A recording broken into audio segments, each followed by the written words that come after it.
anytime you do something that makes your brain or your body evolve, it will involve discomfort. But suffering comes when you resist the discomfort. When I test my brain on the neuroscience stuff from my neuroscience company, I have the response time in my brain of a 20-year-old, and it linearly goes up with age. And part of Superhuman, the anti-aging thing. No, I've got the data. It shows I have a 20-year-old's brain, and it's awesome because I can keep up. Otherwise, I wouldn't. That's incredible. I can't wait to test that out. I'd love to see how old my brain is.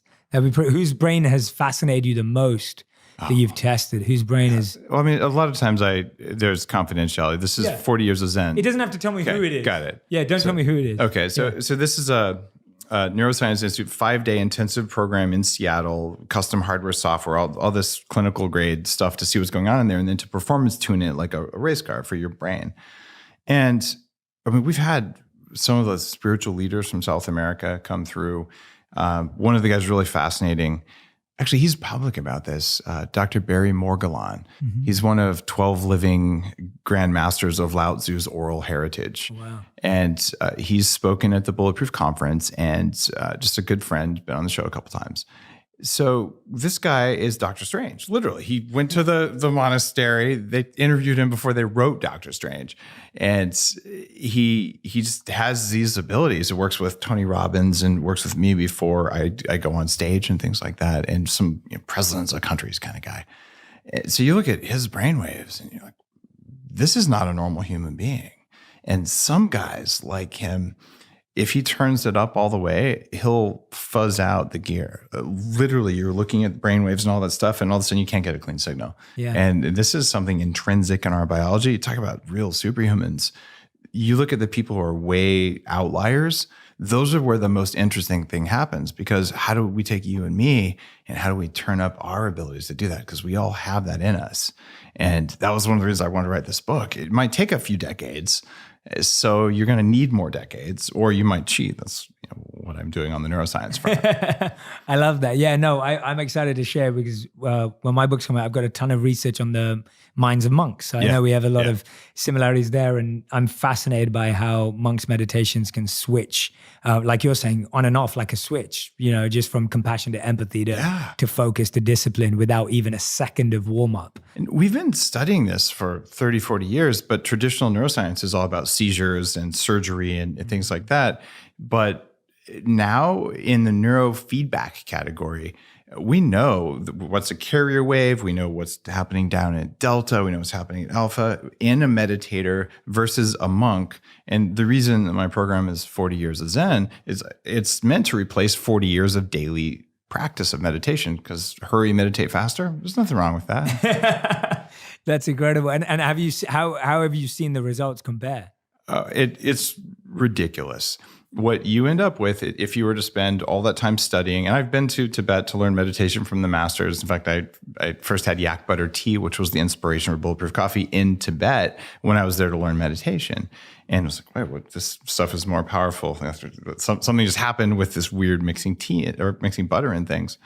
But you look at what happens there is, well, you learn, there's 7 layers of hell and all this wisdom. And depending on whether you're looking at a Hindu perspective or a Buddhist perspective, or, there's other traditional Chinese things, or there's European. So there's all these lineages and heritage and shamanic training and all these things. And I've had a chance to learn some of those, but there's wisdom. And then there's the felt state. Mm-hmm. And what you can do is you can achieve the felt state using the tools of breathing, tools of meditation, tools of neurofeedback.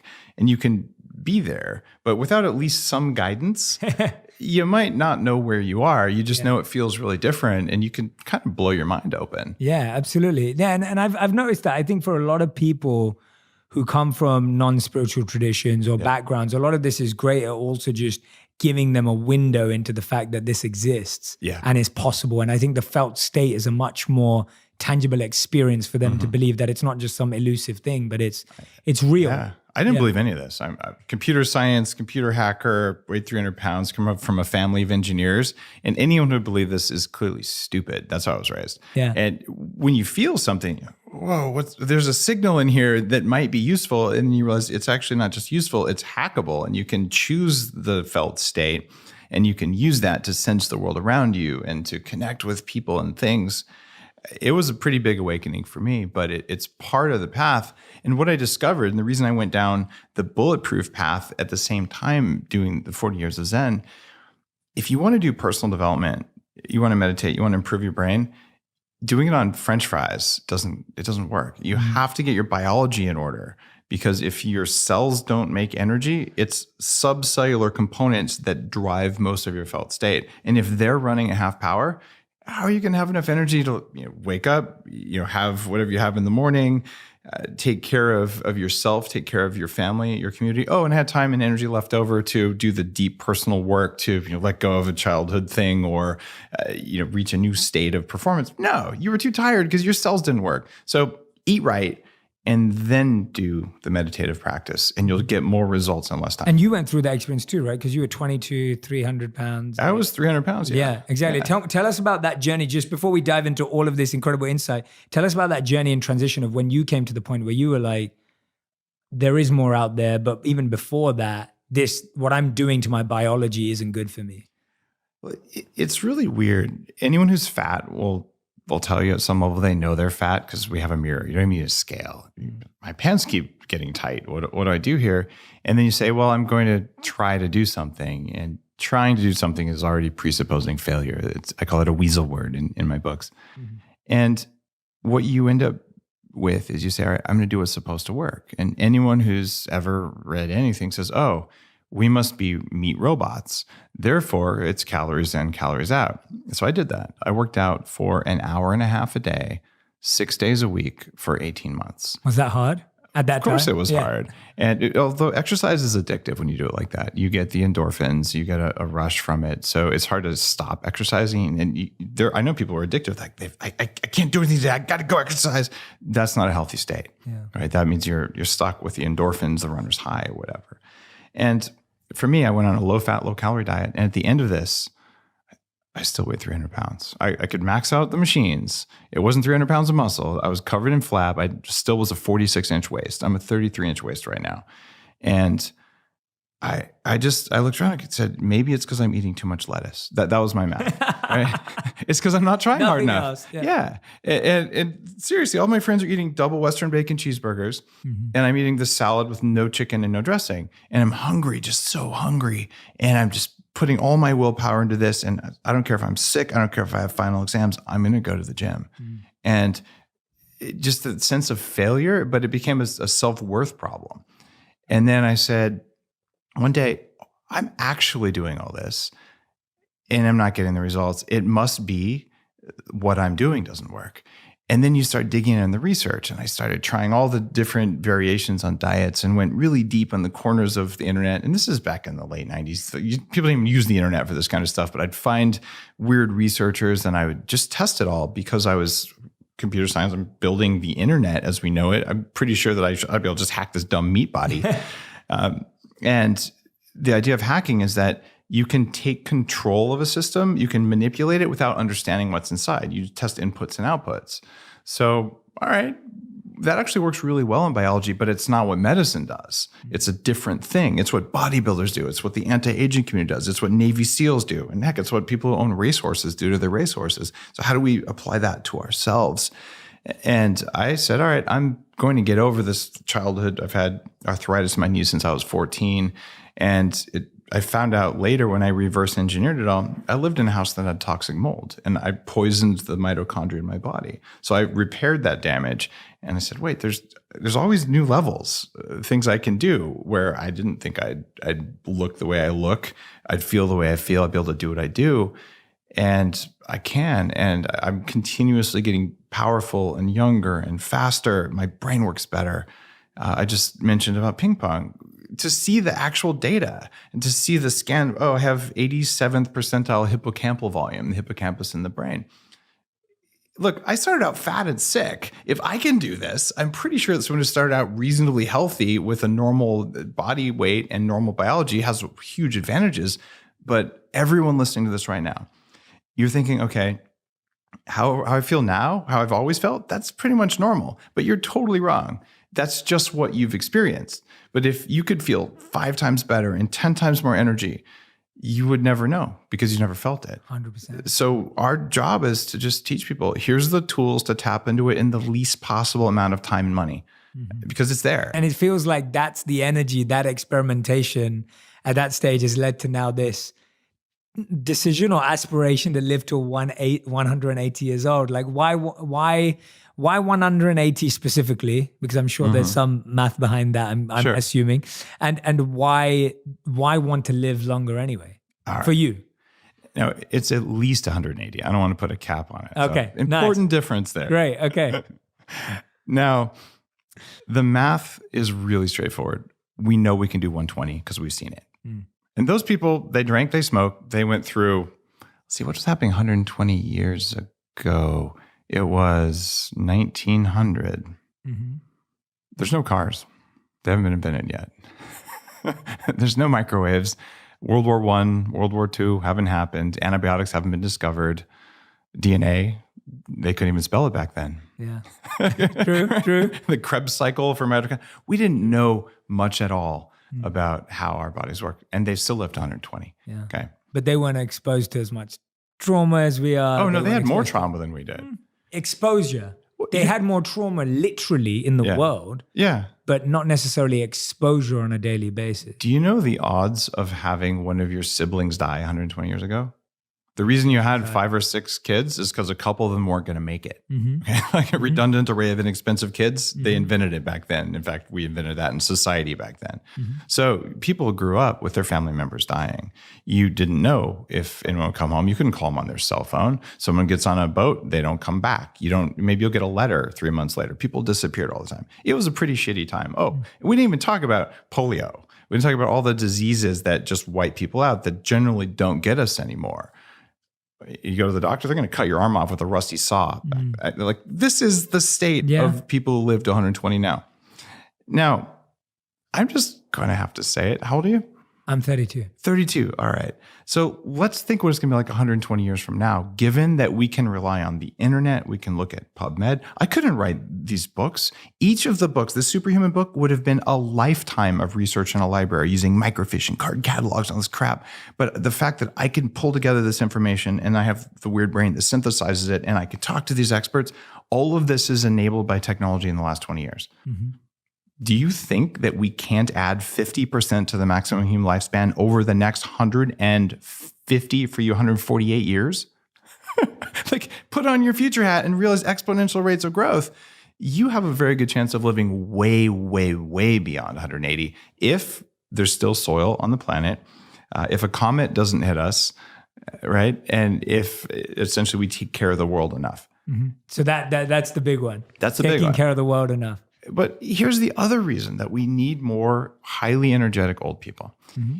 In all societies that I studied, and it's in like the first chapter of Superhuman, I talk about the quest for immortality is something that's happened as long as we've had recorded history, going back to the Egyptians, going back to the alchemists, going back to the Hindu traditions, the Chinese traditions, the South American traditions. They've all been searching for this. And things like Taoism are tied directly towards that quest for how do I live forever as a highly functioning, highly energetic, evolved person. Well, we've always had village elders. So what would happen is the young monks would go into the monastery and the 80-year-old lama would look at them and say, all right, here's what we've learned. And I learned this from my elders and I learned it from my elders. In fact, Lao Tzu's tradition, 5,000 years of unbroken oral history passed down from the elders. Well, elders today, unfortunately, a lot of them, Alzheimer's disease, heart attacks, retirement homes. And we started seeing our elders rather than as sources of knowledge and wisdom, the people who can guide us the best. We started seeing them as tubes, monitors, diapers, wheelchairs, and expenses. And that's actually never happened. Great observation, yeah. All of history, it hasn't happened. Great observation. So I go out of my way to interview people who are over 90 because, man, they've got 50 years on me. And what did they learn that I'm probably going to learn? And what pain can I avoid from listening to them? Yeah. Would I like them to be 120 and still have fully functioning, vibrant lives so I could learn even more and they could share it? Heck yeah. Well, the world needs that. Plus, Jay, if you're going to live for hundreds of years more, you aren't going to throw the plastic bottle in the ocean. you realize, oh my God, I better not shit in my own sandbox because I'm going to be in the sandbox for a very long time. I'm not going to hand it off to the next generation the way currently the boomers are getting blamed. And it's funny because the boomers are saying, well, wait, we inherited World War I and World War II from you old people, but they're all dead, so we can't blame you anymore. We just keep going back and back and back. Yeah, and they're saying we inherited this from, the Civil War. It goes back forever. We always inherit this, but the scope of inheritance is going to change. And anyone who has kids is unlikely to say, I'd like to have kids 3 times throughout my 200 years. You're going to have kids. You're going to put so much energy and life into them the way all parents do, right? You're going to enjoy seeing them flourish, but we're not going to worry about an overpopulation problem. And the data supports what I'm saying very, very clearly. Japan, US, most Western countries, the birth rate's gone down. Populations are declining. And so is the fertility rate. So we don't have to worry about global population. Just wait 50 years. It won't be a problem. I'm intrigued. I'm fascinated. The reason is because we're talking about also, and I want to get your thoughts on this because I think we were talking about different things there. You were talking about obviously the physical abilities have increased, but with the rise of mental health, even if it is with less trauma, the way we're able to process traumatic events or tragedies or challenges seems to be struggling. It's funny. I'm just intrigued. I'm just throwing it out there. I want to get your perspective. Trauma. I'm not negative at all. I'm just trying to. It doesn't sound negative. There's a documentary that came out recently. It's called "They Shall Not Grow Old." Oh, I've not seen it. No. It's about World War I. Oh my God, the toughness, the resilience of these guys. It's unimaginable. And they interview people who are still alive from World War I, but they show footage and they tell these stories. And you're saying no human walking the face of the earth today could do what these guys did. Exactly. So isn't that a challenge in lasting longer? Because if the resilience and grit was so much more higher then that people could lose their family member never came back from the boat, but they have the mental health challenge? They never talked about it. They couldn't share it on social media. Or did they just not feel it? Whereas today we're overly sensitive and everything. They felt it, but how you felt just didn't matter as much. It was how you showed up in the world. Right. So they would cram it down. I don't know how happy they were. There's war veterans. People knew that people came back from war changed. But there was a community, and there's something else that happened. Most of the time, if you took a big hit to the head, you just died. So now we have a lot more traumatic brain injury and people who survive horrific injuries who come back with more trauma. But our technologies for dealing with trauma, even some of the neuroscience stuff, the things that are a big focus for me at 40 years of Zen, and you deal with them nutritionally, you put them in a hyperbaric chamber, you can heal almost any emotional trauma and so many physical traumas. The problem is when a physical trauma ties to an emotional trauma, it doesn't work. You can also precondition people. A lot of times people just don't know about the research. Something called heart rate variability. It's a core part of what I teach people. This is how to change the spacing between your heartbeats. When you're relaxed in a meditative state, you have a higher change in the spacing between your heartbeats. Same number of beats per minute, but the pattern of the beats changes. Well, if you teach soldiers to do this before they go into combat, or kids before they get bullied, it doesn't really matter. Your body thinks it's the same thing. You actually don't walk away from that with PTSD. Yes. You can precondition for it. So what we can do is we can teach resilience. 100%. And I wasn't necessarily highly resilient, but I am now. And this is just missing from our curriculum. Correct. It is a neuroscience state. You can define it, you can measure it, you can quantify it, and then you can put a moral judgment on it. Yes. There shouldn't be a moral judgment. Yeah. No, go. You used to be able to, you go to church and, you've been bad, right? Or whatever the pattern of your church was.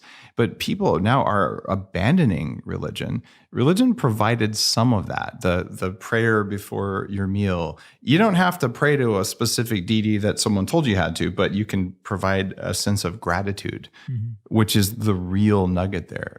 Without gratitude, you can't do forgiveness. Without gratitude, you stay in fight or flight. So you can program these things in, but what does gratitude actually look like in the brain and in the heart? You can measure those, and you can look. I can sit here across from you if you're wired up, and I can say, you're actually not feeling grateful. You said you were grateful, and you lied to yourself, and hold you accountable to that. That's amazing, yeah, right? I love that too. Yeah, I love that too. And I hope that one day we can all have that next to us so we know we're not lying to ourselves. Because it's fun being a lie detector for other people, but it's better being a lie detector for ourselves. And that's why we have coaches. That's why we have gurus. Yeah. That's why we have friends. Yes. The problem is that you're very likely to get angry at a friend or a coach when they really call you out on your BS. Can't get angry at your phone. Yeah. How angry are you going to get your phone? The data is the data. Yeah. And that's what I do. It's one of the most important, impactful things in my life has been the 40 years of Zen training, where when I do that, if there's something that I'm hiding from myself, I'm not going to know it. I'm going to look you in the eye. I'm going to deny it. And you're going to do the same thing to me because our ability to look inside ourselves is very low. But when you have a mirror right here, I have spinach in my teeth. Yeah. But you're not going to know you have spinach in your teeth. And until your friend's scared to tell you unless they're really close to you. Yeah, exactly. What I love about you though, when I'm hearing you speak and I've never, I guess you don't, when you meet someone, you unearth things differently. And it's like, you really have this great juxtaposition between wisdom and science, which I think is so powerful and beautiful. And you started off there. And I think when it's either or, it can get slightly lost sometimes. They have to align. Yeah. And one of the reasons I created this field of biohacking, and it's now a word in the dictionary, in I think 2018, they added it to Merriam-Webster's and my name's in there. And I created this big conference around it as I wanted to take the data that we can now get for the first time ever, things about that heart rate variability, neuroscience, and something called the exposome, which is the measure of all the things you're exposed to in your environment over the course of your life that changes your genetics. This is a data set we'll never actually collect all of it. It's like a full-size map of California isn't very useful because it's as big as the state, right? Yeah, absolutely. But we're able to gather so much data that we can now validate things. Like in the book Before Superhuman, I wanted to test a Taoist equation. These guys were looking to live forever, and they say flat out, if you're a guy and you want to live forever, you should use this equation to control how frequently you ejaculate, because it'll make you old if you ejaculate too much. And I looked at that and I said, that's complete BS. I have to test it and disprove this BS. And I ended up publishing a year's worth of data, and I interviewed other experts in the field. And it turns out for guys, there really is an orgasm hangover, right? And you say, what? I'm not saying have less sex. I'm just saying decide how often you're going to ejaculate. I would have said the data would not support that. And what I'm finding is the more I dig deep in shamanic knowledge and you say, how could that possibly work? And then I go and I look at the neuroscience of it, like, oh my God, these people couldn't, using our language and our tech, they couldn't explain it. Correct, 4 hour time. But they learned by watching for generations, and their elders handed it off and handed it off. And one of the coolest things I can think of in this space, the lady who discovered the opiate receptor in the brain, massive transformative thing. Her name was Candace Pert. And I'm sad she passed away right before I could interview her. And in her book, she writes about how after maybe 20 years of her career of just being hardcore Western scientist, atheist, just you're rejecting anything that might be energetic, she started realizing maybe I have to pay attention to this because there's something else going on. And she met this group of shamans. And she tried to explain to them what the opiate receptors were. And then the guy says something and they all laugh. And then she asked the translator. And the translator said, oh, they're laughing because they said, haha, she thinks these molecules actually exist. Like they're both That's right. hilarious. Yeah. Oh, wow.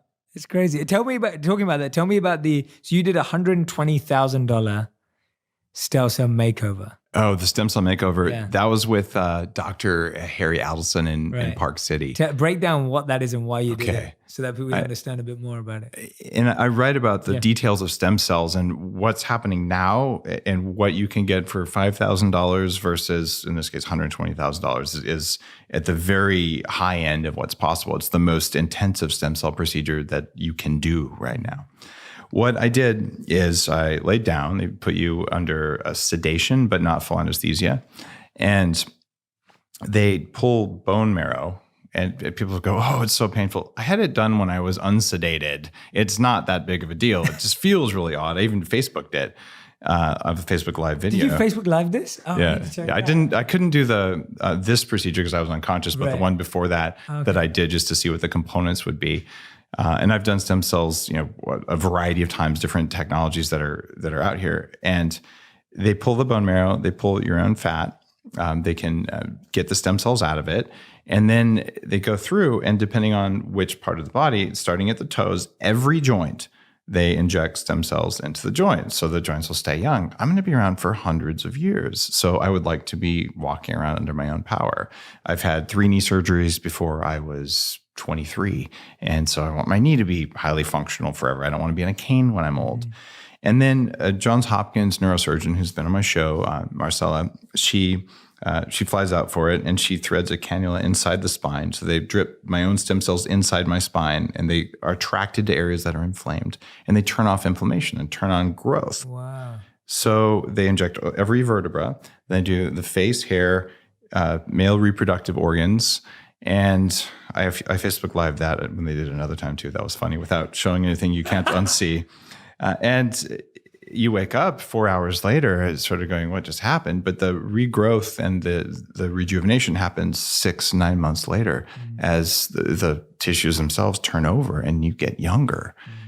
That's at the very cutting edge. But if you just have a lot of knee pain or an injury that won't heal, I did all that stuff 3 years ago with stem cells. I had this thing in my right shoulder. It's gone.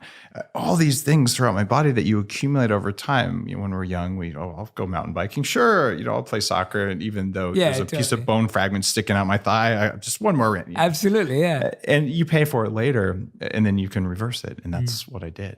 That's incredible. And what level of, when I'm hearing that someone who's not had any of those processes, and I'm speaking on behalf of most of the audience, I guess, who've not done that, what level of risk are you comfortable with? Or have you researched this to so much of a depth that actually when you do this, you're like, I'm not experimenting at all because there's very little risk. Like what level of risk do you feel comfortable with? I talk about return on investment as the primary lens I look for anything I do. There's how much energy do I put into doing something? And then there's how much time, and then there's how much money do I put into it? And then what's the return I'm looking for? And dying is the return I'm not looking for. The problem is that if you just do what you're doing now, your risk is probably 80% that one of the 4 killers from Superhuman are going to get you. It's cardiovascular disease, cancer, Alzheimer's disease, or type 2 diabetes. So you pretty much have an 80% chance of doing those. Yeah. And those all come with 20 plus years of suffering before you die. And you're not in charge of yourself when you die. So those are crappy odds. Absolutely. The worst odds ever. So how willing are you to take a few risks to avoid that? I'm willing to take a few risks, but they're not stupid risks. Okay, I'm in a room. I've got one of the top trained neurosurgeons out there doing a procedure. The risks are exceptionally low when you have that. I'm not doing anesthesia. I'm doing sedation, so the risks are low. And the returns are more energy now, more energy for the decades, more time I'm going to live. And as I age, I will age differently than baseline human models. And that is very precious. And if there's a risk of 1 in 50,000 of something really bad happening, 1 in 50,000, maybe it's 1 in 10,000. I don't know. But I will tell you that if you're popping Advil right now, you're facing those same kind of risks. Like we're all facing risks all the time we don't know about because we never hit. Totally. In fact, I got to go back to that bowl of French fries. It causes more inflammation in your body than smoking a cigarette for a longer period of time. You probably ought to not do either one of those. But most people listening to this, I'm talking to you, the French fries taste good. I'll eat them, right? Have you done the risk analysis on that behavior? No, because it's normal. And can we talk about cancer and alcohol? Let's do it. Yeah. Just go to PubMed, which is the database of all these studies, and look at the relationship between drinking alcohol and cancer. It is not good for you. And you're saying, I'm so worried that I do the stem cell procedure that could make me feel really good and fix that joint or that hip or that back pain that they might want to fuse my spine for. I'm going to go spend $5,000 doing that. Oh, I could never do that. It's too risky. It's too expensive. You spent $5,000 on wine this year. Coffee. Yeah. Well, I mean, that's coffee's worth it. I mean, come on, man. I know. I said that as a joke. Totally. But that whole thing, okay, you spent that same amount of money on something that we know contributes to cancer, right? And I'm not picking on wine specifically, just alcohol as it metabolizes increases your risk. By the way, I actually had sake last night. It's not like I never drink. I can tell you I took supplements that turn off the negative effects of it when I did that. But you can still enjoy life. But people are not very good at doing risk math. Yeah. And when you look at those two things, you spent the same amount of money on things that are vaguely pleasurable and vaguely bad for you. Or you could have done something that was a step up in your performance. I know what I'm going to choose. I'm going to skip the French fries. I'm going to occasionally have really good wine that's expensive instead of a lot of cheap wine. And I'm going to do the stem cells. No, and it comes back down to what we both know Thich Nhat Hanh said about wanting familiar pain versus unfamiliar pain. Yeah. And we'd rather have familiar pain of everything that our ancestors have had or family members who have had. So we have some familiarity with it, whether that's cancer or Alzheimer's. So we feel, oh yeah, it's kind of something we've all had. We feel, whereas the unfamiliar pain of, I don't know what that looks like, is so much more scary. Even though, like you said very clearly and statistically, that actually our odds are not good anyway. And that's the argument that hits me the most, is that in so many areas of my life, I'm convinced that the way we've always done it is rarely the right way. One of the things you learn if you go to any ancient practice lineage, look, we're all going to die. And even when I talk to my immortalist friends, the super longevity, I'm going to upload myself to the internet. Newsflash, the universe will collapse in on itself sometime. We're all going to die. You just have to get used to that. Yeah. And a lot of people, I don't want to, sorry, that's just a fact of life. 100%. The question is, how much suffering do you want to do before you die? That's really what we're doing. And for me, I actually don't like suffering. It's amazing. But discomfort is different than suffering. So anytime you do something that makes your brain or your body evolve, it will involve discomfort. But suffering comes when you resist the discomfort. And understanding, all right, I'm feeling a lot of emotional discomfort right now, but it doesn't mean I'm suffering. It doesn't mean I'm struggling. It means I'm accepting, and all right, it's a signal. So I'm lifting this heavy thing. I'm really sore the next day. That was the cost of growth. Or I'm facing my fears and I'm doing it anyway. And I feel like I'm going to shit my pants and I'm going to do it anyway. And I'm going to see what happens. That's how our brain evolves. We're wired to do to focus on things that don't push us. Yes. Because that's biology. Yes. Well, once you decide you're going to take charge and you're going to push yourself, you say, all right, maybe I will live to 180. Maybe I'll live beyond 180. Or maybe I'll just, ask someone out who I'm really afraid to ask out. Why the hell are you afraid to ask someone out? The worst they'll do is say no. It's the same as saying, look, do you like pizza or Chinese? Okay. If they say, I like pizza, you're like, darn, I like Chinese. We're not compatible. It's not a judgment on you, but if you don't ask, you don't know. Yeah. But people, they have all this crazy programming in their heads. I got rid of most of my crazy programming just through these processes. And I don't think I could have had the power to do that if I hadn't have just gotten my base biology working with food. And so we get wrapped up in all these fears and resistance things. But really, the simplest, lowest hanging fruit here is just eat the stuff that makes your brain work. And then you'll start being comfortable pushing yourself. Otherwise, you're just too tired to push yourself. Absolutely. Let's talk about, I want to talk about the 7 pillars that make us whole. Okay. But before we do that, let's talk about, because you mentioned it now, some of the foods that are good for our brain that are basic that anyone can start doing today. And which ones to remove too, because we've already got the fries out. Okay. Fries and alcohol. Anything deep fried. And it doesn't matter if it's Brussels sprouts. Especially at a restaurant. And I've got the Bulletproof Coffee Shop in LA. It's a restaurant. I know what happens back of the house. And we don't have bad oils there, but the typical restaurant uses the same oil for a long period of time. Oxidized just plant oils are not good for us. Our cell membranes, and I go through really cool new science in Superhuman. 45% of the cell membranes in your body are saturated fats, and the brain militantly holds that constant. But the amount of unsaturated fat can change dramatically between omega-3, which is more of a fish oil, and omega-6, which is the plant-based ones. So if you only eat plants, you don't get omega-3s, the kind that come from not plant-based omega-3s, those don't work, unfortunately. You end up changing about 15% of your brain cells into these highly inflammatory things. So you tune the very composition of your being by choosing the kind of fat you eat. You eat French fries, your body will take damaged, unnatural fats that have never been a part of your system, and it'll try to build batteries out of those. And you'll get batteries that make half charge. And then you walk around going, I wonder what's going on. This is just kind of how I feel. Yeah, I got a little bit of a muffin top here. But what you really have is you have a muffin top in your brain.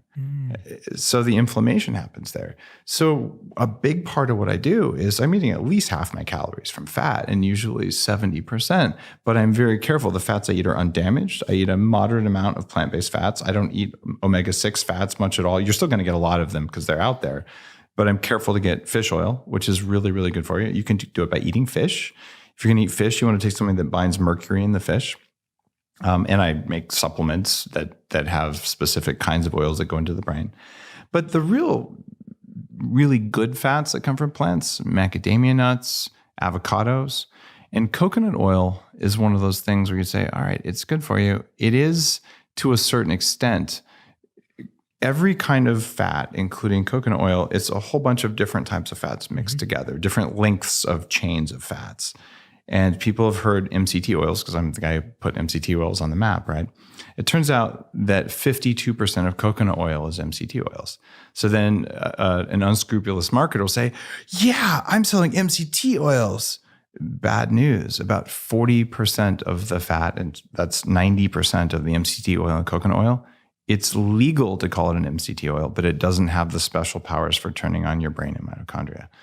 So now you say, wait, this is labeled MCT oil and this is labeled MCT oil, but they do very different things. So yeah, you can use some coconut oil as a fat source, as a fuel source, but you can't eat enough of it. In fact, it would take 20 pounds of coconut oil to equal 1 pound of the stuff that I make. Wow. And so it's Everclear versus weak beer, as an analogy, right? Yeah. So it's important to say eat some coconut oil, but a huge amount of saturated fat, like from coconut oil, if your gut bacteria is broken, will bring toxins from your gut into your brain, into your body. So then, okay, what else do I eat? It turns out the template for this is called the Bulletproof Diet. It is a plate covered in vegetables. And it's really important. It's not covered in grains. It's not covered in legumes. It's not covered in potatoes. It's covered in vegetables. Okay, green stuff. And it's probably not covered in kale either. Right? Kale has a whole bunch of anti-nutrients in it. And I read about thallium, a toxic metal that accumulates better in kale than any other plant we've ever found. So we're talking broccoli, cauliflower, celery, fennel, carrots, stuff like that. And then you cover it in fat, guacamole, grass-fed butter, things like that. So nuts, olives, olive oil. And I want to say cover it. You don't have to go liberally. It's not a little bit of sauce. No, you want to soak it in that fat. And then a moderate amount of grass-fed or wild-caught protein. Most people eat way too much protein from animals. And I'm talking 2, maybe 4 ounces. And the anti-aging numbers, it turns out you want to eat less meat than you think you want to eat. But if you go to zero meat, I know you're plant-based, but what you end up finding is that people today, and most people listening to your show, they say they care, but they don't really care about where the animal they eat came from. So we are supporting the death of the planet by eating industrially raised feedlot animals. I do not eat those. I never eat those. They will make you old, they'll make you fat, and they'll make you sick. They'll destroy your gut bacteria. And along the way, they're destroying the very soil of our planet. So feedlot meat is off the map. And then people say, but I can't afford it. Like, that's BS. If grass-fed meat is twice as expensive, eat half as much, which is going to make you live longer anyway. So your budget will not change if you do this. But what will happen is you go to a restaurant and you say, is it grass-fed? And they say, no. And you say, I'll order the vegetarian. Right? And then you can say, is it grass finished? And if it's grass fed and grass finished, you've done the planet a favor. The animal actually led a life that it was supposed to live, right? And you've contributed to soil, and you eat a moderate amount of that, and you feel really good. And one of the nutrients that's been missing, that was a huge game changer for me, was collagen. And the reason collagen is cool right now, Bulletproof put that on the map. And we're now the second largest collagen brand out there. The reason collagen is so important is that for me, I had this arthritis in my knees and I always had soreness. It went away when I started eating collagen. And on that same trip to Tibet where I discovered yak butter tea, I say I discovered it, the Tibetans knew about it for thousands of years, but I tried it and discovered how I felt on it. I had wrecked my knees. I descended 7,500 feet from the Annapurna base camp area in one day. And my knees were bruised. The cartilage was bruised. I already had pre-existing injuries and screws in my knees and stuff. I couldn't walk. Like to go across the street to get a cup of coffee, it was like, two canes, and I felt like I was 100 years old. I had 7 days until I was going to be able to recover enough to walk 26 miles around Mount Kailash. And I just asked the guy on the bus with me, I said, all right, can you read this Chinese menu to me at this little Tibetan roadhouse, the only restaurant in town? And I'm looking for collagen because I knew from the anti-aging work I'd been doing, I needed some building blocks just to fix my knees. And you couldn't buy collagen powder back then. Plus in Tibet, they wouldn't have it. So I ordered the only thing on the menu that's going to work. It's a bowl of pig's ears. Now, I've never eaten that before, and I know what it looks like. And it arrives, and it's chilled, and it's literally a big bowl of maybe 15 cold pig's ears. And I'm just going, this is really unpleasant, but I'm in pain. So I what can I do here? As I got the soup, and I dip them in the soup to heat them up, and it was like, arr, arr, arr. Man, crunchy? Or? No, they were soft. They were like steamed and just sitting there. Oh. But you know what? The next day I could walk. It was that big of a deal. My body was trying to heal, and I did not have the nutrients I needed to heal. And now when I hear people who add collagen to their diet, whether it's in their coffee, whether it's on their things, on their food, it's a kind of a flavorless powder when it's done right, or it tastes like socks if it's done wrong. What ends up happening is the pain I've had for 10 years on my ankle, my knee, my back, it just went away. And my hair is growing stupidly fast. I have to diet more often and things like that. I hear that from women all the time. They like it though, because they want thicker hair. They got it. But now that they're going to the salon more than they did. So those are important nutrients. And then you say, all right, there are people who are saying, I want to be plant-based. And you're one of those. Now, why are you plant-based? Is this an ethics thing or a health thing? Both. All right, got it. So ethically, as a guy who runs a 32-acre organic farm with turkeys and pigs and sheep, where's the fertility in the soil that makes your vegetables supposed to come from if we don't have animals? I mean, factory farms for grains and corn and things like that, what they're doing is they're taking these minerals from a mine. This actually isn't really even a mineral, nitrogen. It's a nutrient. They're putting it in the soil. Well, if they had animals that would come in during winter and just crap on the soil the way they do on my farm, the soil would replenish itself and it would actually get thicker. Soil's the biggest carbon sink we have right now. It's getting thinner and thinner and thinner because we're basically overdriving the soil, but we're running out of the things we use to overdrive it. So when you go to a permaculture model, you don't eat very much meat, but you might say take advantage of ghee or butter. But we're talking about 1 or 2 cows on many acres that walk around and do their job. Mother Nature designed sheep and cows and ruminants to just walk around, munch on stuff, and then poop. And they poop everywhere. It's kind of horrifying as a farmer. But I have pictures showing this part of the I'll call it a lawn, but the pasture, where they live, it's vibrant and green without any water being added. And right next to it, the part where it was fenced off, it's gray. It's light brown. The only difference is the poop. Mm-hmm. Right? So you think about that, go, wow, what does this mean on a global scale? It means that if we go all plant-based, the very ecosystem that has supported farms forever has always been based on animals pooping on the farm. Mm-hmm. It ends. Mm-hmm. And then we won't have nutrient-based vegetables. And you can actually pull off a vegetarian diet and be pretty darn healthy. Yeah. But the people are saying, I'm never eating anything that came near an animal. They haven't thought through the system of it. Yeah. And having gotten actually quite sick on a raw vegan diet, even though I'm pretty well educated on how to do that, there are some vegetables that don't work for people, right? Some like vegetables kale. That don't work raw too. Oh yeah, exactly. Yeah. And cooking is an okay technology. So, the nightshade family, things like bell peppers, for some people, they work just fine. And for other people, they will wreck you. Absolutely. Right. And I'm one of those. I don't eat nightshades because I tested it. Too. I feel like crap. Yeah. Feel like crap too. Yeah. And so I would say eat mostly like a vegan, and the fat you put on there doesn't have to be vegan fat. Yeah. But if it's industrially raised fat, shame on you. just put it out there. Yeah. No, that's great. Let's talk about, I think that's brilliant. It's what I love about that is that I think, and this is partly education too, it's the way we make decisions are often not stretched out enough. We're not looking at the societal, community, family. We look at things so small in one sense of just like how it affects us and the 4 people around us, as opposed to how things are affecting. And I feel like you're stretching our mind, which is wonderful. The idea is we should eat to feel really good all the time, and we should eat to be here for hundreds of years. How do we do that? Yeah, absolutely. And the planet lasting, which was your point earlier of like everything else that we're doing with factory farms is killing the planet. So there won't be any soil to live. Hence, we won't last to 180. Yeah. Tell us about the 7 pillars that make us proud. some of which you've kind of told us. This is interesting. You go back 20 years. I started running an anti-aging nonprofit group. We were doing research. We had people coming in, giving lectures in Palo Alto, but we didn't really know why we were aging. We had different ideas, and they've now been so baked in based on really good research using unimaginable DNA visualization techniques, the ability to do things that are out of Star Trek in terms of seeing inside our body. And we now know there's 7 things that are making us old. And this is really important because a lot of times say, what's the one thing I could do to live a long time? It's the same thing as what's the one thing I could do to make my car last a long time? Totally. Right? I'm pretty sure you got to rotate the tires and change the oil. Just saying. Yeah, there might be a few other things, fuel filters and all that. So the 7 pillars of aging are the things that we now know are the causes of aging. Mm-hmm. And then the question is, okay, how do you avoid this? If aging is death by 1,000 cuts, how do I take less cuts? Mm-hmm. How do I make the cuts less deep?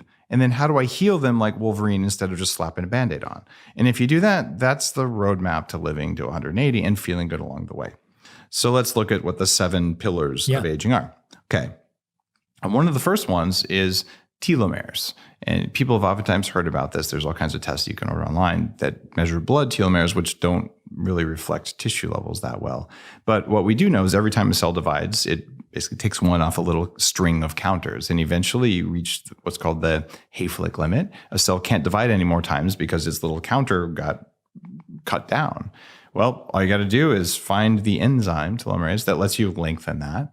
And there you go. One of the 7 pillars is handled. And in the book, I write about a couple things. There's a very expensive supplement. There's some lifestyle things. And there's a Russian peptide, a small string of amino acids you can just inject twice a year that probably has a bigger effect than anything else. I like that one. It's cheaper and it's faster. Now, there's also something called zombie cells. And this is just becoming an early trend in anti-aging, although the researchers looking at these, what? The technical term is senescent cells. And these are cells that don't die, but they stop working. So they sort of sit there and they make free radicals and they don't do anything. And as you age, you get more and more of these over time. So if you can do something like fasting or these drugs, one called rapamycin, that's really coming out from research. And there's a few other compounds being tested. There's another compound from seaweed or strawberries that I write about in the book that'll tell your body to kill the zombie cells. Get rid of them. And guess what's going to grow to replace them? Young cells. Who would have thought? There's extracellular stiffening, which is outside of the cells. I call them cellular straitjackets in the book. Okay, what's causing that? Well, we've all heard of beta amyloid plaque as the cause of Alzheimer's. It's a symptom, not a cause. But throughout your body, when there's inflammation, let's go back to eating industrial meat. Let's go back to eating the wrong vegetables. Let's go back to eating sugar and fried stuff. These things that cause systemic inflammation cause almost cellular level calluses or scarring. And as that builds up over the course of decades, you end up with cells that can't move the way they're supposed to. So you got to remove the stiffening. And there's a set of techniques to do that in the book. And then we look at what happens when stuff builds up inside the cells. Imagine that inside every cell, there's an incinerator. And its job is to burn garbage. Well, what happens if you have an incinerator and you aren't allowed to pull any ashes out? So you need to burn super clean. And then one day you just decide to stick a bunch of glass and metal in there. It won't burn. So the incinerator shuts down. Well, this happens inside the cells all the time. And so what if you ate less of the things and did less of the things that clogged up your incinerators? And what if there's a way to get rid of the cells with broken incinerators? There are ways to do that. There's also extracellular garbage. So instead of inside the cell, there's junk outside the cell that builds up over time. And one of the things I just did is I just did a dialysis last week where they pull my blood out, run it through a special filter that gets rid of extracellular garbage, and then put my blood back in after it's clean. This is different than kidney dialysis. It's similar technology, but the filtration is entirely different. It's an anti-aging technique that's just coming online. I did that up with Dr. Matt Cook, who's been on my show a few times. And So I'm getting rid of this junk. That's a pretty extreme procedure. There's other things you can do, like change how what you eat is cooked. If you're eating burned industrially raised meat, like you're so doing it wrong. Even burned veggie. Thank you. Yeah, these blackened Brussels sprouts, stop already. You want to cook stuff with water. You want to steam it. You grill it gently if you're going to grill it. And you'll find a difference in how you age, your cancer risk, how you feel, even how you look the next day. And so cooking matters, as well as the quality of what you throw on the grill, and the composition really matters. And the science, though, is that it's causing this thing to happen. There's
% of people under age 40 have early onset energy decline, this mitochondrial decline, quantifiably measured. And everyone over age 40 doesn't make energy as well as a young person unless they hack it. Wow. And so one of the big things that you do in Superhuman when you're following the plan there is you say, how do I make energy like a young person? Yes. And when you do that, you get the response time in your brain of a young person, and you get better skin, and your cardiac function improves, and you don't get Alzheimer's disease, and you don't get diabetes, and you don't get cancer. And all those risks are actually associated with mitochondria. But it's only one of the 7 pillars. So you could say, I have the best mitochondrial function ever, and my cells are in straitjackets, and I have lots of senescent cells. You're still not going to like what happens. That's why you manage your risk on all these. And everything in this book, all 7 of those things, here's what you do that's free. Here's what you do that's $50, the supplement level thing. That's what I love. Here's what the crazy billionaires are doing. And I went out of my way to do all the crazy stuff, even if I didn't really need it, as much as I could, so that I could write about it and talk to the experts while they were probably injecting me with whatever, and get the knowledge, but also share the experience of it. And what makes me really happy is right now, people are fortunate enough to go see Dr. Harry and do the $120,000 whole body 6-hand stem cell makeover. He's got one that doesn't do the brain stuff that's more affordable. And, I can tell you, if you wait 5 or 10 years, I'm pretty sure that the costs are going to come down. Yeah, but right now, for the cost to come down, it takes the very cutting edge people. And people get really pissed, like, this is just for old rich people. Look, here's the deal.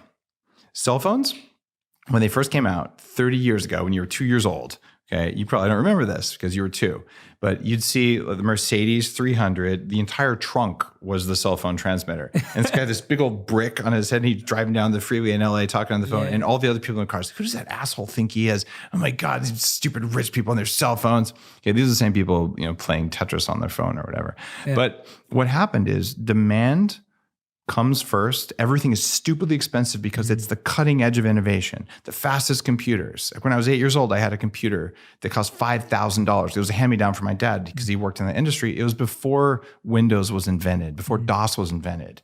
And no one had that when they were 8, but I just was like, I didn't even know what I had. This weird little green blinky thing. Yeah. Right. But now we all have that. And these anti-aging technologies over the course of the next 10 years, 20 years, will come down in cost dramatically because they're being funded by people who are willing to basically spend everything they have to get another couple of years of quality of life. Absolutely. And all of us at a certain point in our life, no matter how much or how little we have, if you're facing death, you can say, you know what? I'm willing to make that bargain.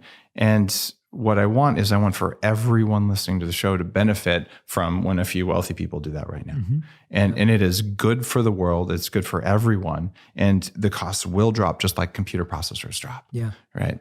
Well, I am happy that, and I appreciate the fact that you do go into lifestyle changes here too. It's free. It's yeah, exactly. That's what I mean. Yeah. And I think that's really, really important. Yeah. I like both because I think it is so important. Like what you're saying, it's when it's wisdom and science, it's lifestyle and it's these stem cell changes, right? It's both levels because it's all levels of change.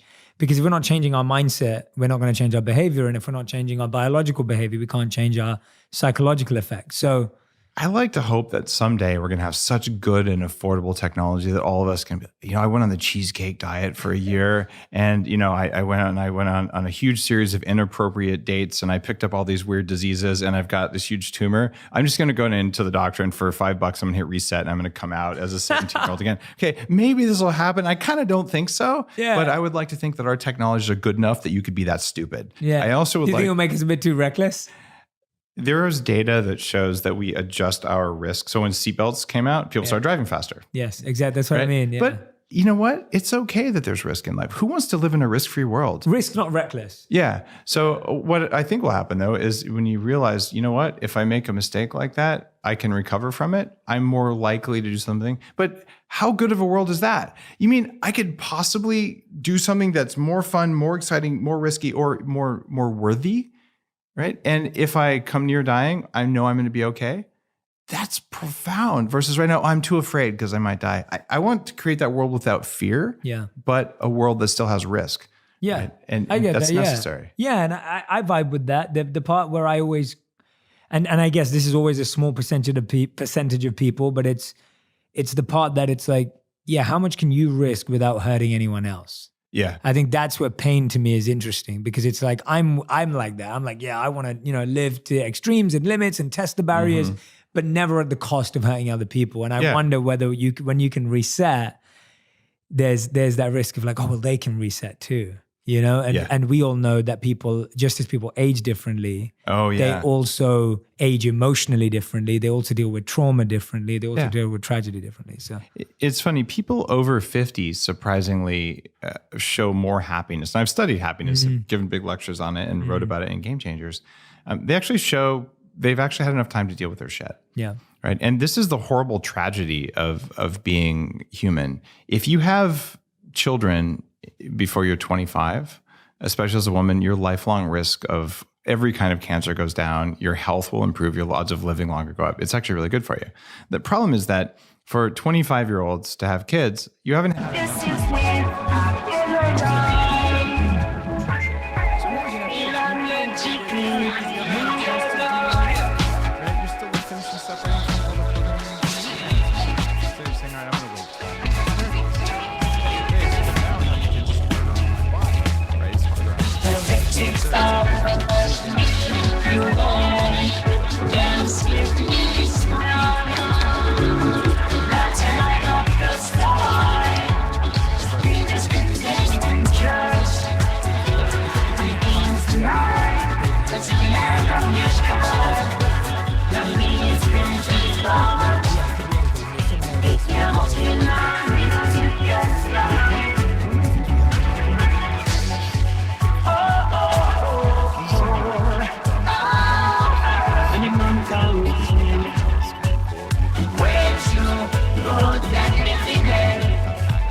it is well within our current technology to increase your IQ and increase your mental performance across all kinds of measures. There's natural plant-based compounds and animal-based compounds you can use that will help you. And I write about this stuff on my blog, daveasprey.com.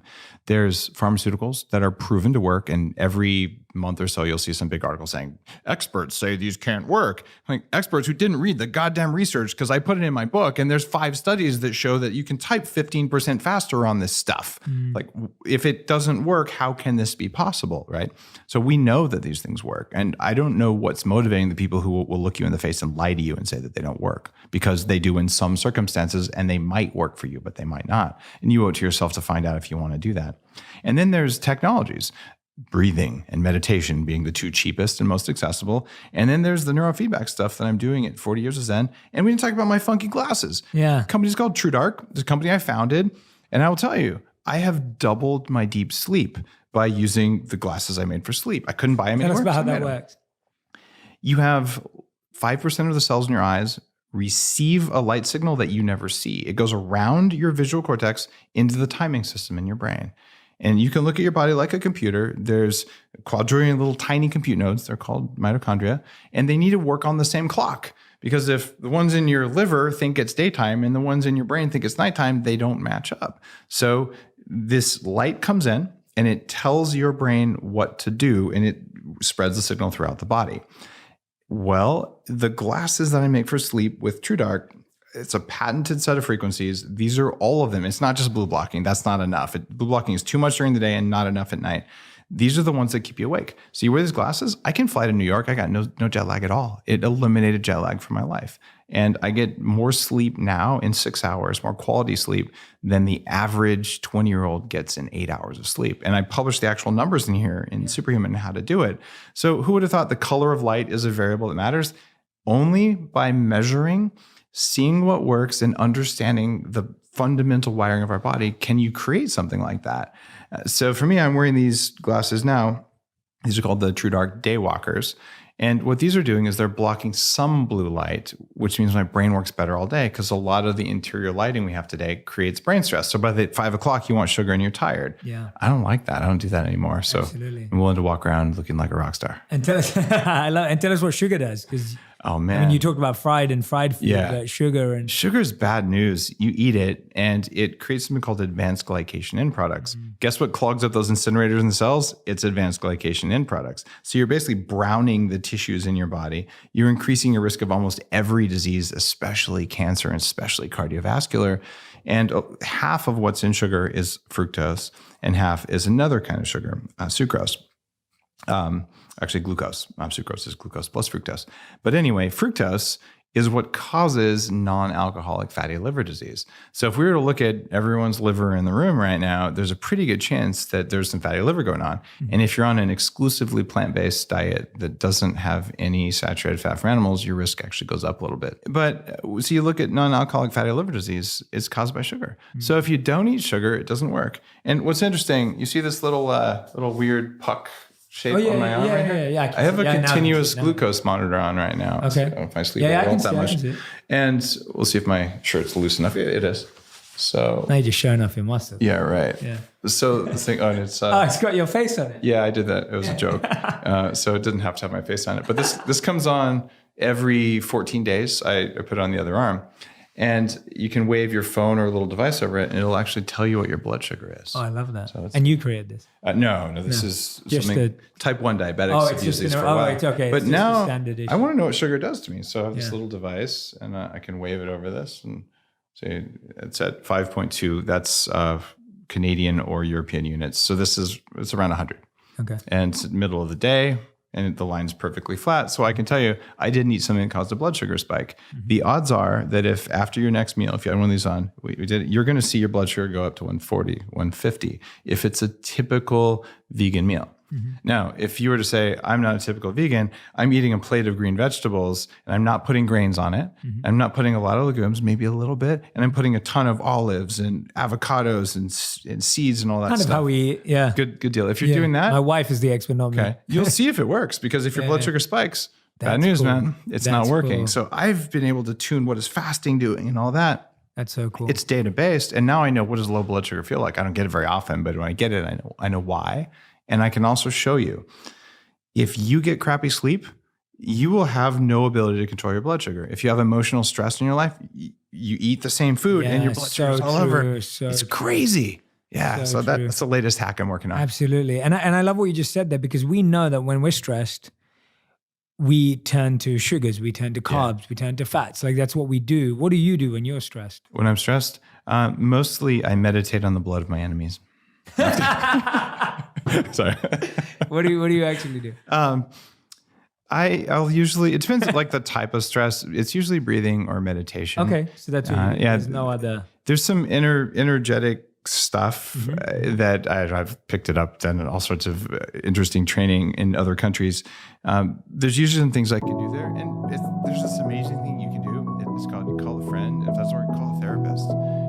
It's just pretty remarkable because then you can talk through someone who really understands the etiology of stress. And you can be that for your friends too. It's just hard to see it. I'm not going to see the big picture sometimes because I'm human, unfortunately. No, I'm kidding. But the problem is that if you don't have someone like that in your life, or your friends are afraid to really tell you, actually, you really are an asshole half the time, but I'm still friends with you. It's really hard to have someone tell you that. It is hard. So a therapist's job is to actually, you need to own this 100%. You're blaming the other person. You're just being a childish little jerk, and you need to like put your pants on the right way this morning. And then you're going to have to do the introspection. So you got to have someone like that in your life. And so if I'm feeling super stressed and I can't figure out why, that really doesn't happen to me anymore. Yes. But if I'm feeling super stressed and I think I know why, and I can't figure it out with friends, I'll call a therapist, I'll call a psychologist, and I don't have necessarily regular sessions, maybe once a month, and I'll just check in, and then I'll say, I'm having this hard time with this thing, and it's really like it's causing stress, which is very unusual. I don't experience normal stress like normal people because I hacked all my stress responses. And then we figure out, all right, it's usually, and this is a key thing, it's a false belief. So you are acting rationally and your feelings make sense if what you believe to be true is true. It's just bad assumptions. And those false assumptions lead us to terrorism. I used to think terrorists were crazy. No. If you believe what they believe, their behavior is rational. Is in line with the their beliefs are wrong. And so if your beliefs are wrong, your emotions will be broken. And that's what a psychologist, a really good one, or a therapist can help you see, is that you assume something wrong, which is why you got in this jam. So let's change your assumptions. And then you say, and then the pain or the stress melts away because you changed the world you live in. Absolutely. I feel like I've been talking to the real life Iron Man. Have you ever been told that? Don't tell anyone. Have you ever been told that? Yeah, people have said that. I mean, I've got my little bionic. I'm wearing the aura ring. It's cool. And all that. Yeah, it's awesome.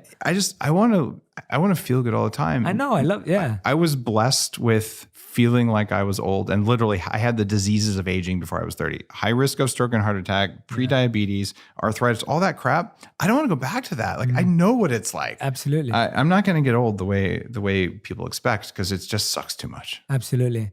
So Dave, we end every interview, the final 5, which is a rapid fire question round. 1 word or 1 sentence answers max. Okay. You ready? Yeah. Okay, awesome. So question number 1, what's a lesson you find hard to teach others?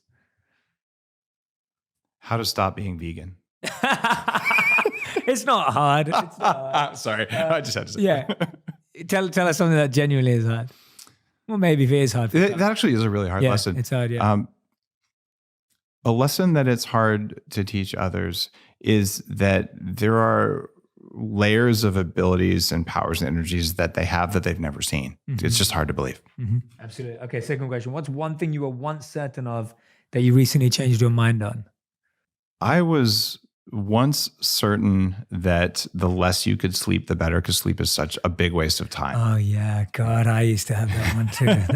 I sleep my 8.5 hours a night now. Yeah, sleep quality, man. I've become a sleep advocate over the past few years as I looked at the data. I still sleep as little as I can, but my sleep is really good. Yeah. So that was a big change. That's a great point. Yeah. Okay. Question number 3. What's something about you that most people don't know that would surprise them? I was once bitten by a vampire bat. Where? In Colorado. They don't even live there, but I woke up when I was a kid with a vampire bat feeding on my neck. You being serious? I'm very totally you're serious. Being serious. Absolutely. Okay, I didn't believe you. Yeah, no, it's a real species. They hypothesized they came in on bananas. This was pre-internet, but we actually caught the bat and took it to the hospital. Oh, wow. It was just like that big, not very big. Okay. But yeah, it was kind of scary. Woke up in the middle of the night. It was feeding, and I didn't know what it was. And oh my. And I grabbed it, and I thought it was a mouse, and it wasn't. And I'm like, it bit me, and I threw it down. And it never hits the floor. It was really creepy. But yeah, that actually happened. So. Yeah, wow. Yeah. I had a bat experience, but it came and literally like I was in India in Pune, and it completely landed on my face. I was 9 years old, and I literally just pushed it off. Lucky it didn't bite me or anything, but it literally flew and landed on my face. It's creepy. my Batman moment. They carry a lot of diseases too, not just rabies. Yeah. Interesting. Okay. All right. Question number 4. What's something you once valued that you no longer pay attention to? When I was young, I really valued actually 2 things. One was being rich. And I made $6 million when I was 26, and I lost it when I was 28. And I can tell when I was 26, I said, I'll be happy when I have $10 million instead of $6 million, which is a super dick thing to say. So that fascination with when I have more money, I'll be happy. I have lost that. And you can say it's because you have enough. That's true. You need about 74,000 a year. But I can say that obsession with it, no, above a certain level, it's just about what would you do with the money to make the world a better place? Because you can't spend it. It would be stupid. So that's one. The other one is it has to do with like wanting to be famous and recognized. When I was 23, I was in Entrepreneur magazine because I sold the first thing that was ever sold over the internet. And it was a caffeine t-shirt, said caffeine, my drug of choice. The first e-commerce before the word e-commerce was out there. No one knew what a big deal it was historically. For me, it was just being scrappy and trying to pay my college tuition. But I was like, look at me. I'm in a magazine. There's a big picture of me in my double XL t-shirt and, puffy red face. And I just realized after 15 minutes of that, it didn't do anything. Like all of the, I'm going to be recognized. There's no value in that. And that I'm going to be enormously wealthy. There's some value in that, but not very much. So for me, it's like the rich and famous thing. It's about your mission and those things, whatever. Well, thank you for thinking it through. I love that answer. Okay, question sorry, number 5. That wasn't one sentence. It was a great answer. I was happy you went off on it. This is the first time we're ever asking this question as a final 5, so you get to answer this. I'm excited to ask you this question. If you could create any law for the world to follow, what would it be? I like be kind would be a really good one, but the really amazing law would be the law that limited the number of words in the entire set of laws in the country. Thank you so much for watching that video. If you enjoyed it, here's another one I think you'll love. These foods are designed to be addictive. There was there's statement that any white substance is addictive. White flour is addictive. White sugar is addictive.